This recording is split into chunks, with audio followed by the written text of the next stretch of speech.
Welcome to The Drive on ESPN Blacksburg, AM 1430, 810, FM 94.1, and live on the web at ESPNBlacksburg.com. It's The Drive on ESPN Blacksburg. I'm Paul Van Wagoner. That guy right there is KG. He's taking your calls at 961-1430. 961-1430. Eat a Mounds bar or spend 2 more months with your wife living in North Carolina and you living here. I'm eating the Mounds bar. Yeah? Yeah. Okay. All right. I'm just trying to see where that line is in the coconut sand, if you will. Jason Stamm joining us, Scout.com, the VT Zone. Coconut, sir, yes or no? I'm not a coconut fan. No. I'll eat about anything else, but coconut, I can't do that. Wow, I've been going through different scenarios today for KG as to would you rather, and it's eat a Mounds bar or fill in the blank, and I'm finding that there are certain things that he will do, that he will forego and eat the Mounds bar. So it's just interesting. So you're substituting a Klondike bar though for a Mounds bar? Oh no, that would be that. I think that's a no-brainer, right? Okay, yeah, right. Okay, yeah. I'm just saying that's the slogan. Yeah. Well, like for example, he hates Taylor Swift with as much passion as one man can muster up for a woman he's never met. But he you'd eat the Mounds bar as opposed to listen to her album, right? Yeah. Yep. So Man, that's harsh. Yeah, right. I know. It's he's got some issues. There's no doubt about that. Jason is with Scouts.com and of course the VT Zone. And I got some names here. I'm just going to start throwing these out to you. I want to know, I guess, where Virginia Tech is with a lot of these kids, and if you think that that they have a serious chance at getting them. And there's one on the basketball side, Joey Baker. What can you tell me about this young man, and do the Hokies have a shot at this kid? Yep, that's one that's still pretty early with him. I mean, he's a 4-star kid. He's going to be pretty big time by the time he's done here in the next, about year and a half, 2 years or whatever, as far as making his decision. It's still very early there. Virginia Tech did offer him today. I think that's his 8th offer, if I remember, overall. Wow. So he's still got a long way to go. Yeah. From North Carolina, Team Felton, I've seen that team. That's a pretty good team. So, he plays with some very good competition now. It's an Under Armour circuit team. Clemson, Charlotte, Tennessee, some early ones that have also offered. So they've got some good company with them, but getting in on a guy like that early, 2019, a couple years left, never too early to start with a guy like that. So I think they're in good position right now. Well, and you and I have talked about this, and a lot of times being the first one on the scene with a kid isn't necessarily and I realize Virginia Tech's not the first one on the scene, but being the first one on the scene with a kid isn't necessarily a bad thing, is it?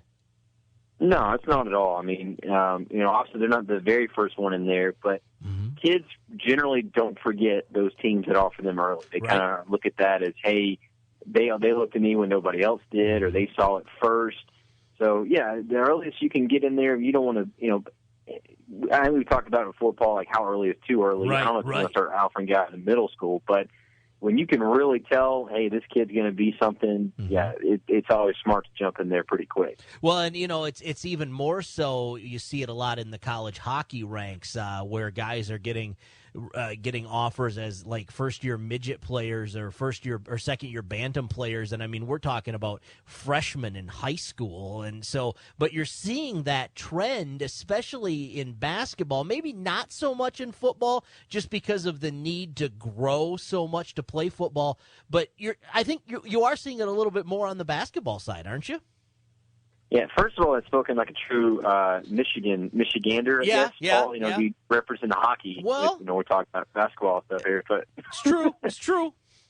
Very true. No, on the football side, you're exactly right. I mean, these guys have to kind of grow and mature. And, there's also there's a lot of reasons for it. But that's part of the reason why, as opposed to other sports, guys have to wait 3 years after high school to enter the NFL draft. Because physically, there aren't a lot of guys who are ready for that level. I mean, there's always some exceptions. There's always a few guys who probably could jump right out of high school. I mean, Leonard Fournette, I think, was definitely one. I remember exactly seeing that kid as a sophomore thinking, wow, this kid could play college right now.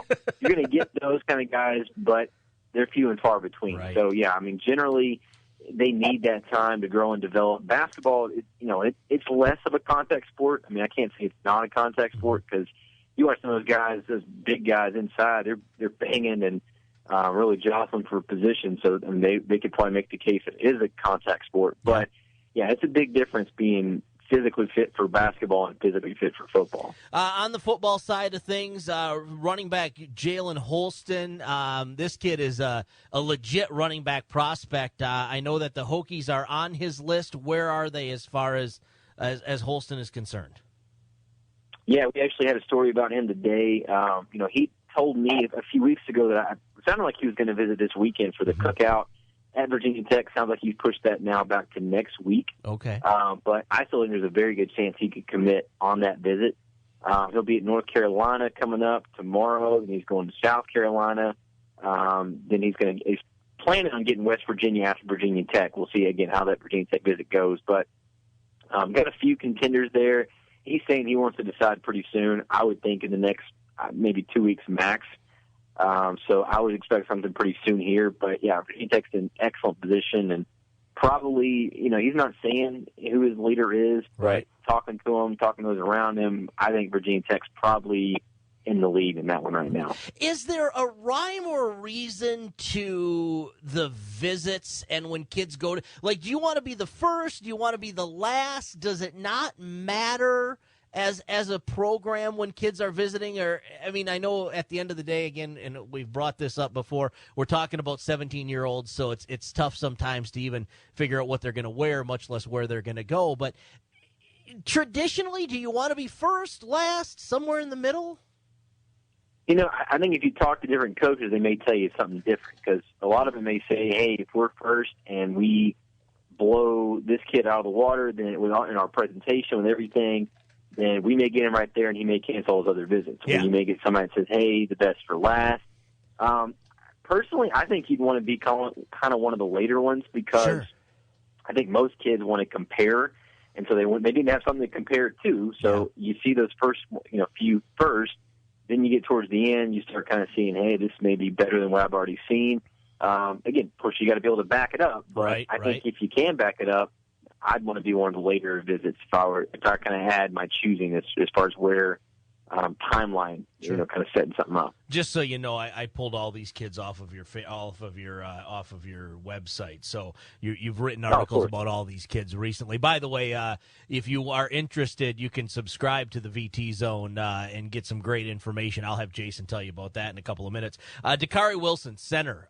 This is a big kid. Obviously needs to develop a little bit before he's going to be able to play at the Division I level. But from the looks of him, he's got a lot of the tools already, just kind of needs to polish them up, doesn't he?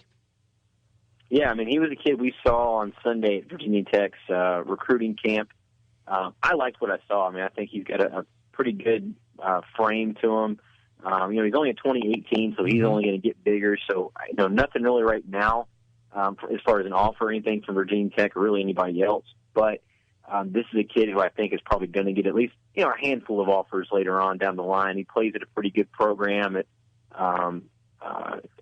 Dudley High School down in Greensboro. And that's where Hendon Hooker plays right now. So he's blocking for Hendon Hooker, and they just offered another one of Wilson's teammates, DJ Crossan, over the weekend. So Dudley's is a very good program that they're in very, very well with. And watching Wilson, and again, he's a little raw. But moves pretty well, has that good, that frame, again, that you look for. So it'll be interesting to see how he kind of continues to develop this season and even over the next year, even, after the season. Tariq Castro-Fields, what can you tell me about this young man? Yeah, Tariq Castro-Fields, another one of those that Virginia Tech has looked at quite big, I guess, for quite a while now. He named a top 6 last night. That top 6 is also Alabama, Maryland, Penn State, Michigan State, North Carolina, Virginia Tech. So Tech is in pretty good company right there. Yeah. I did see Castro-Fields, I guess it was last month at Sound Mind, Sound Body. Doesn't do anything that I feel like blows you away, but he's pretty consistent. So he's one of those guys that has good hands, 6'1", about 175, 880 pounds. Plays pretty good. He holds his own against any opposing cornerback or DB. So I think Virginia Tech's in pretty good. I don't know if that, with Alabama, if that's a committable offer right now. I'm not sure if he really could go down there. But the other ones, Maryland is definitely going to be one to keep an eye on. It's right there, a few minutes from where he is. So I think they've got to get him to visit again. I know he talked about maybe coming down this weekend or next weekend. We'll see if he holds to that. But if he does, I think Virginia Tech could improve their stock. Right now, I think they're probably right in the middle of it with that other group. So I mentioned just a couple of minutes ago that people can subscribe to the VT Zone, and as part of that, you do kind of an insider Q&A. I think you do it probably on a weekly basis, maybe even a little bit more than that. What is the biggest question right now that people are asking you? What are you seeing kind of over and over again as a concern that Hokie fans are expressing? Yeah, I mean, I think the one thing I keep getting asked, week to week on our chat is, how Virginia Tech's going to finish out with offensive line and wide receiver recruiting. Mm-hmm. They do have one receiver commit right now, at least a true receiver commit. It looks like Caleb Farley is going to be playing receiver. I know he talked about playing quarterback at one point, but Hezekiah Grimsley and Caleb Farley, but they got to get a playmaker, man. They got to get somebody who can play immediately. And I think both those guys, I'm not sure if they would jump in right off the bat and play. I think they may need some time. And then on the offensive line, I think Lucita Smith still plays there. I know they, again, looked at him as a tight end, but I think just because of his body type, how he's played in high school, I think he ends up being a tackle for him. Okay. But overall, they're not getting a lot of guys are now in either one of those positions. So it's really about, a lot of what I'm getting asked is how they're going to finish out, kind of what the holdup is. And, I don't think it's a negative. I think Vance Vice, assistant coach Vance Vice, has proven to be, he's just kind of picky with who he offers to. He wants to make absolute sure we need this guy and he fits with what we're doing. And, there's some downside of that. I think it does put him behind the eight ball a little bit on a few guys. Mekhi Becton probably being the most notable one right off the bat. Yeah. But I think you're going to see some more offers. And I still think they're going to get some good quality guys at both positions. It's just a matter of staying on the targets you're on and, not waiting around. And I think once you get to these later classes, 2018, 2019, you're going to start seeing them get it more of a jump on both those positions. So let me ask you this, in your recruiting expertise, do they have to go smaller on the offensive line because they want to go faster with everything else that they do? Or are they just looking for the best big bodies out there and they'll mold them to fit what they're trying to do?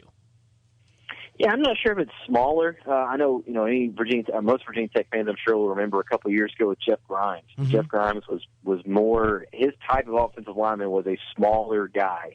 And with Virginia Tech, they seem to be maybe not so much, they don't really want a smaller guy, but they want a guy who can move. Right. Somebody who's, again, can keep up in pass protection. That's the big thing, because they're going to be using a lot more down, 5 receivers. So you need to be good in pass protection to be able to play in this offense. So if somebody is 310 pounds that can move like they're about 30, 40 pounds lighter, that's a perfect fit. But It's got to be somebody who can move and also can get downfield. They're going to be doing a lot of screens and a lot of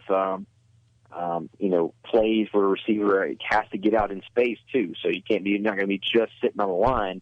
You got to be able to get out and run. They don't really grow 330-pound guys that can move on trees. So, Vance not Vice, too many. If you find one of those, you need to get in quickly. Start making offers now, man. I mentioned the subscription. How do people go about subscribing? Yeah, go to the VTZone.com. We've actually got a promotion we're running right now where you can get 3 free months. So if you want to just try this out for 1 month and pay for it, you get 3 free months. Or if you like us and want to do the whole year, you can get 3 free months that way too. But yeah, the VTZone.com. Click join up on the top. Very quick and easy process. Gets you right in, and we're loaded up with all kinds of information with insiders, interviews. I think we were the only ones out there on Sunday at the camp. So we had all kinds of interviews, photos, lots of coverage from that camp. We'll be out there again this Sunday for the next camp and have plenty of coverage there as well. He's our playmaker, Jason Stamm, man. We appreciate you joining us. 5-star recruit, no doubt about that. Look forward to talking to you in 2 weeks. Have a good vacation, man, all right? So I appreciate it, Paul. Definitely looking forward to it. All right, buddy. I'll talk to you soon. Take care. All right. Bye. There you go. Jason Stamm, the VT Zone. If you are a fan of Hokie football, Hokie basketball, get on. Check it out. There is lots of good information on there, no doubt about that. Coming up, bad news for the MMA. It just keeps piling on. We'll talk about that next on The Drive. This is ESPN Blacksburg. We speak